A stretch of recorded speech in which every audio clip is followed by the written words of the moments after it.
In a small village, a cat named Whiskers discovered a magic fish in a pond. The fish promised 3 wishes in exchange for its freedom.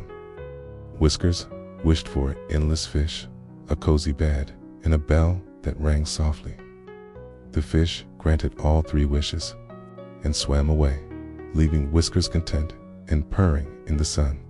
Do you believe that there was once a king who was believed by the entire kingdom to be possessed by a demon? A man who could not close his mouth, could not walk like a normal person. And when he died, his body was examined and revealed a secret that made all of Europe shudder. It wasn't an ancient curse. It wasn't a witch's spell. It was the royal blood that killed him. This is the story of Charles II, the last king of the Spanish Habsburg dynasty, who was born a symbol of power, but lived as a living sentence. And today, you're watching Dr. Green Living, where the darkest corners of history are revealed in the light of truth. Brace your nerves, because what you're about to hear may make you never look at the royal family in the same way again. Part 1. The Curse of the Bloodline. The tragedy of the king who could not shut his mouth. If one day you entered the royal palace and met a king whose lips never closed, what would you think? The story begins like a creepy medieval legend, but the main character is not a demon or ghost, but a real historical king, Charles II of Spain.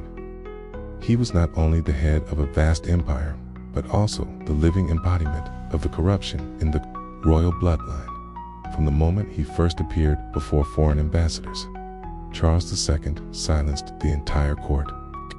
His mouth was open, not in surprise, but because he couldn't close it. His lower jaw was abnormally large, jutting out like a badly chiseled statue. This was no accident or freak from above, but the result of hundreds of years of incestuous marriage in the Habsburg royal family, where purity of blood was considered more important than anything else. His family tree shows strangely distorted blood relationships. His father was his mother's uncle. His grandparents were also uncle and nephew. If you take a normal genetic diagram, bend it, twist it, and multiply it, Charles II would be the final product. A man with genetics that resembled living isolated on a desert island for many generations. The result was Habsburg jaw, a severe jaw deformity that elongated the lower part of Charles's face out of alignment with his mouth, which he could neither chew nor swallow properly. Every day, food had to be ground into a liquid like baby porridge. But even then, eating was a torture. Soup ran down his lips, food spilled, and servants had to wipe his chin with a napkin at every meal. If you think that's all, then imagine a king ascending the throne, but when he reads the decrees, his pronunciation is slurred and vague, as if the words are being chewed up in his mouth. Not because he doesn't know Spanish, but because his body doesn't allow him to make clear sounds, to the point that the ambassadors have to rely on interpreters to understand what their king is saying. Even his biological mother, Queen Mariana, was worried that her son might suffocate from swallowing his tongue in his sleep.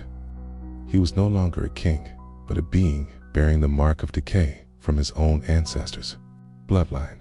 More terrifying than a curse is when that curse is written in genetics. Part 2. The body betrays. When the king cannot be human. In the previous part, saw Charles II, the heir to the Spanish throne, unable to close his mouth due to a deformity of his lower jaw. But that was only the surface. What was hidden beneath the royal silks, beneath the gold and silver embroidered robes, was the real biological horror that was destroying him day by day. At 35, an age when a man of his time was at the peak of his powers, Charles II looked like a sickly child, stretched out by time. He was barely 5 feet 1 inch tall. His body was shriveled. His head was abnormally large, as if his physical growth had been interrupted and then reassembled in the wrong order. His oversized head swung on a neck as thin as a twig, always in danger of breaking when he bent down. His spine was curved like a ball, giving him the appearance of a hunchback shuffling through a palace maze. Every step was a struggle against gravity. Charles could not stand for long, and often had to lean on walls, furniture, or servants to move. He learned to walk at the age of 8, a milestone that was not a delay, but a sign of a serious musculoskeletal disorder. But his body was more than weakened, never fully developed. His limbs were as skinny as sticks, his chest hollow, his belly slightly bulging like that of a malnourished child. Every movement seemed to cause him pain. Palace servants said he would sit motionless for hours, as if his body had rejected all signals from his brain. And then there was the mind, trapped in a deformed cage. Charles could not read until he was 10, and when he did learn, his ability to absorb was almost non-existent. Teachers often compared imparting knowledge to pouring water into a bottomless, leaky pot. Hay was as excitable as a 3-year-old, throwing tantrums, smashing things, then retreating into silence for hours. The tantrums were followed by a complete blankness and ancient emotional disorder that today might be classified as a neurodevelopmental disorder. Even his hair, the last vestige of his aristocratic appearance, betrayed him. It fell out in patches, thin as burnt grass, revealing a patchy scalp, as pale as a mummy. The court painters, commissioned to paint portraits of the king, often had to go to extreme lengths to hide the truth. But the most tragic thing of all, Charles did not know he was different. He grew up in a world where people bowed, pretended to listen, pretended to respect. But behind every bow was the fear, pity, and whispers of a dynasty trembling under the curse of its own blood. Part 3. The throne without an heir. When a king cannot have children, being king meant carrying on a dynasty. But for Charles II, was a biological burden, a responsibility his body was never capable of fulfilling when he was old enough to marry. Charles was arranged to marry Marie-Louise of Orleans, a young, intelligent French princess who had been hailed as the jewel of the Bourbon court. She came to Spain with the expectation that she would be the next queen, the mother of the next heir to the empire. Instead, she was greeted by a man who could barely be called a man from his looks to his fertility. The wedding night, according to the ladies-in-waiting, was not a happy start. Marie-Louise cried, and Charles was bewildered. After several similar nights, the court began to whisper. Was the king unable to fulfill his conjugal duties? But instead of questioning Charles, the court blamed all the blame on his wife, Marie. Louise was taken to convents, healers, and royal physicians to treat a sterility that she did not suffer from. She was forced to take traditional tonics, strange herbs, acupuncture, massage, and even spiritual therapy of forced prayer and isolation. No one dared to tell the truth. Charles could not have children because he was incapable of being a husband in the scant medical records that remained. 17th century physicians described Charles as a prepubescent child, trapped in an adult body, small, underdeveloped genitals. No erections, no ejaculations, no desire. He had no understanding of sexuality, much less the concept of propagation. It was not a dysfunction, it was a complete genetic deficiency. Marie-Louise, a once vibrant woman, became a silent shadow in the palace, living in fear and guilt. After 10 years of isolation and pressure to give birth, she died unexpectedly at the age of 26. Some say she died of illness. Others suspect suicide. But perhaps the palace killed her, not with poison, but with the hope of being tortured too. Exhaustion. Soon after, Charles married his second wife, Maria Anna of Neuburg. She also failed to have children, and soon realized that it was not her fault. Europe was starting to worry. If Charles died without an heir, the Spanish throne would become a major stake in European politics. And indeed, the chess pieces were already moving, waiting for the moment the barren king breathed his last. Part 4. Royal exorcism, when the king also became a sacrifice when the court could not heal his body. could not produce an heir and could not find a reasonable explanation for Charles II's decline. They turned to the only thing left that people of the time could cling to: belief in the supernatural. Medicine was no longer enough. Charles's body continued to deteriorate day by day. In the eyes of the nobles, the people, and even the palace servants, the king was no longer a normal person.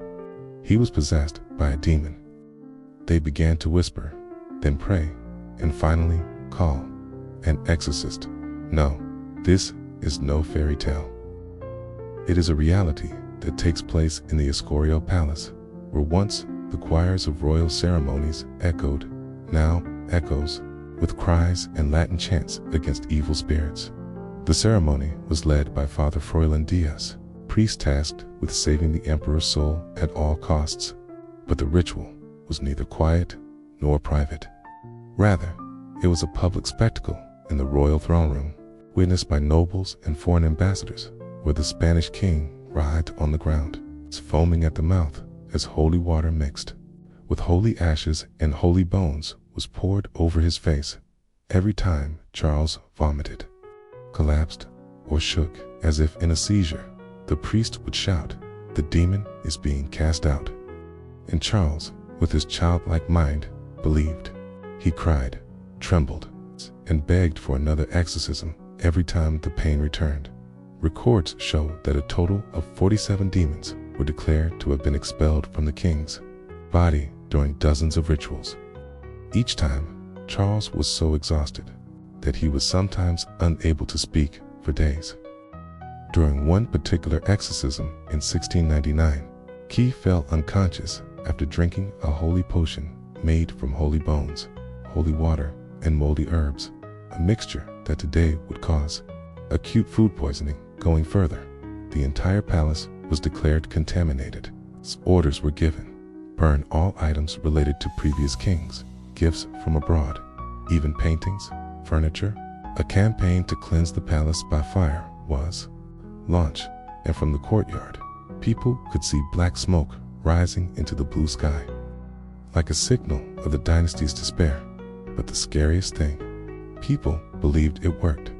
They believed Charles was saved, that the exorcisms had stabled him.